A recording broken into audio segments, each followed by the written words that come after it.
about 2.5 or 3 minutes to talk about your background, your education, and some of your experiences, and after which Mr. excuse me, Hawkins will do the same. All right. My name is JWatkins. I'm a 44-year-old male.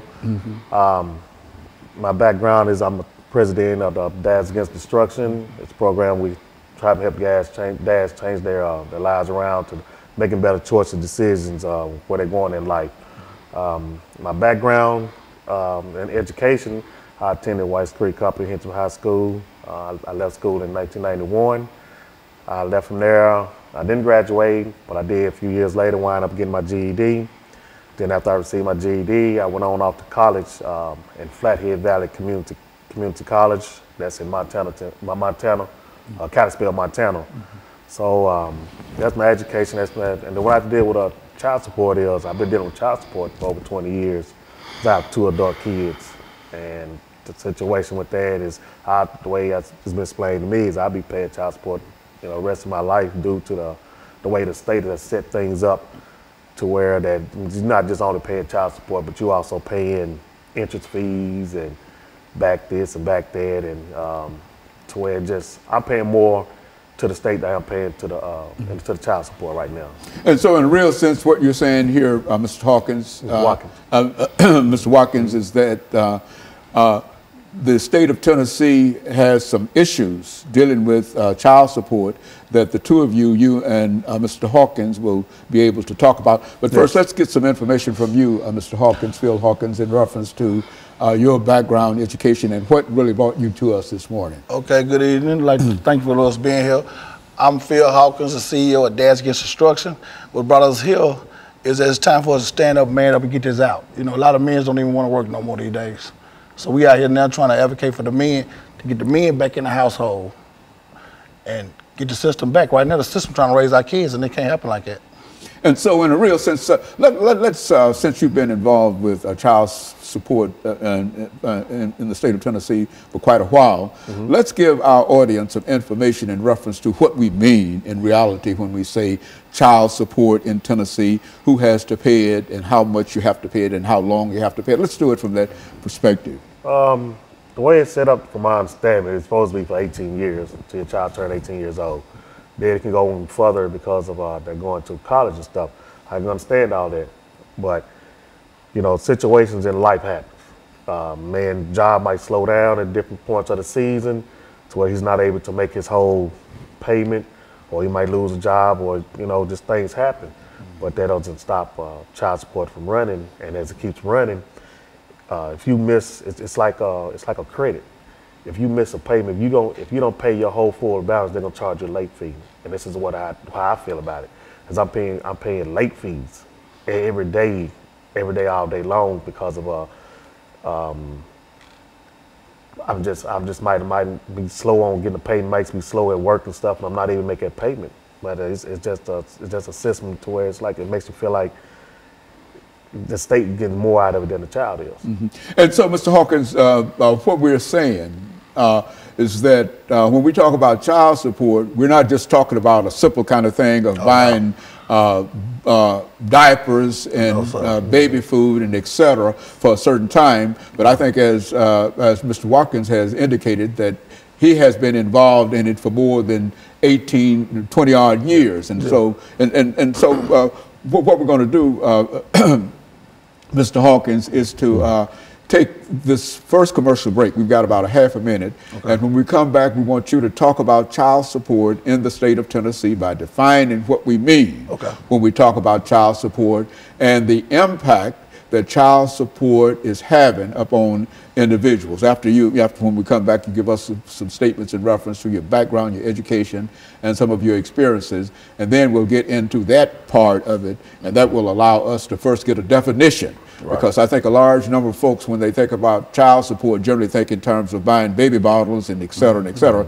But it seems that we're talking about something that lasts 14, 15, 20 years. And I think that that's a different situation. And so when we come back, I feel what we'll do is to allow you to start us off. And we'll be back with our audience following this very, very short commercial break.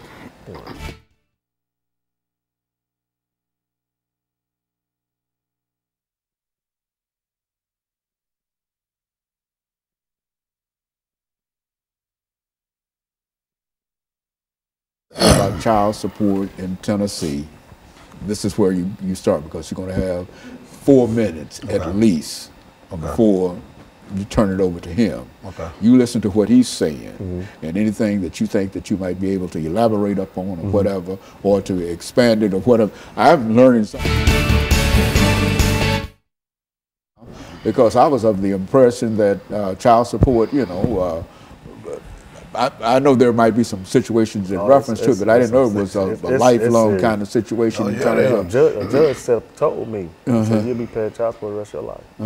One way or the other. Yeah. Is that program? What he told me. Yeah, program where the man can't win. Well, that's what, if y'all see some problems with the issue of child support and et cetera, we're not talking about something that we're trying to neglect children or whatever, and et cetera. But what we're trying to indicate is that it creates a problem for... big problem. I'm out now trying to get a bill passed, a law passed, to give men 90 days. Okay. Okay, so okay, anytime you're ready. Okay, so we're going to come back and...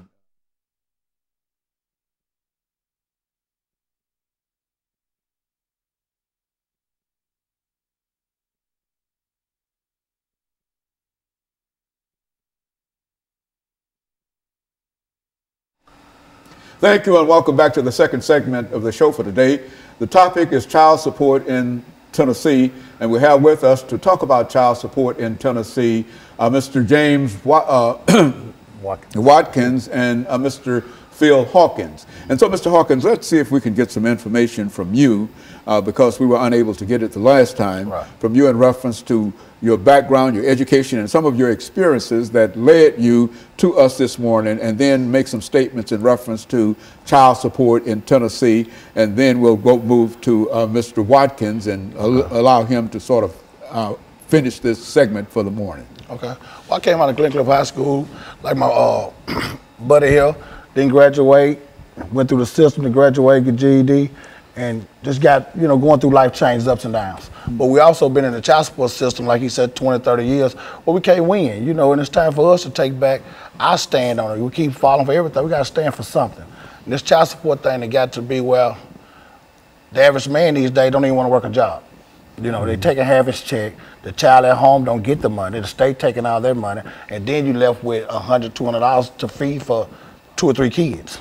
So that's what we man up. We're taking up back our lives.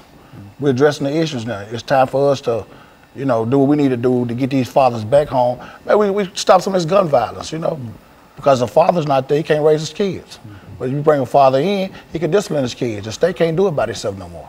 Now, when we talk about child support, and I think a large number of members of our audience might think in terms of supporting that child for a certain amount of years and et cetera. But what's your view in terms of child support, which is to say that you are paying for your child, yes, sir, but at the same time there are some issues that you like to deal with? Yes, sir. I found out just the other day, I'm advocating child support every day.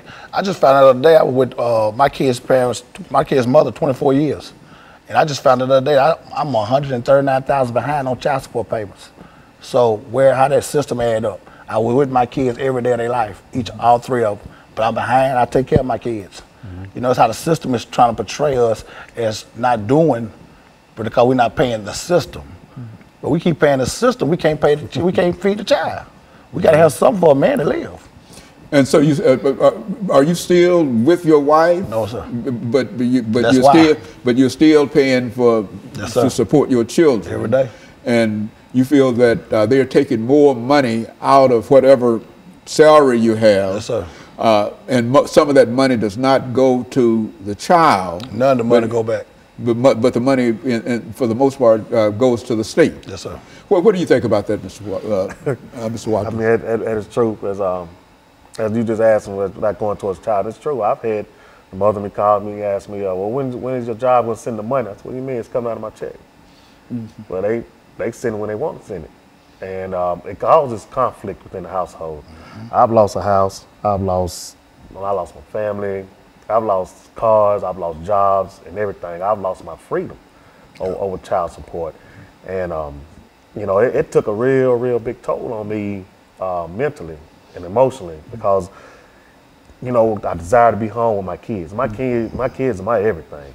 And to take me out of my home because I fell behind on a bill, you know, that's like, come on, man, you're not just taking me out of home. What do you mean when you say to take you out of your home? How does that? When you take a person out of their home, when you take a person's job from them, what is that man gonna do? He's gonna wind up trying to figure out a way to go out here and get some money. Right. Because if you love your kids, you're gonna revert to anything in the means necessary to get money to feed your kids or do what you can do. So yes, I've made some choices in life to where I started going towards the street life. Because of why? Because every time I turned around, I was getting harassed. I was getting harassed by the judges to the point to where they was like, well, this is the state law. So is it state law? Then okay, if I can't make this money, you taking all the money, my kids not getting fed, my lights getting cut off, this is happening. Well, I got to hurry up and go out here and find another way to get this money, because not only am I hearing from you all, but I'm also hearing it from her. You know, and when that's all that comes into play, it pushes a man outside that household to where he's looking to where, like, man, what am I gonna do? So when we sit up here, we look at these other young men out here on these streets, and they trying to do different things. You know, when I talk, when the first thing come out of their mouth, man, I gotta feed my kids, man. And you know, it's like that's where that destruction come in. So me and PHawkins, we have been through it, and we have fought through many things to try to maintain a fatherly relationship with our kids and everything, which we still do. Just because they took us out the home don't mean we still ain't in our kids' lives. But we still try to you know, educate the younger men, the future and everything to, hey, we're gonna try to get some help, because I know where you're being, I know where you're going and stuff. So, Phil, when you think in terms of child support in Tennessee, what would you consider to be the most destructive thing that the state of Tennessee is doing in order to either help you or prevent you from really supporting your children? I mean, the first thing they're doing, they need to let the dads or father be a father.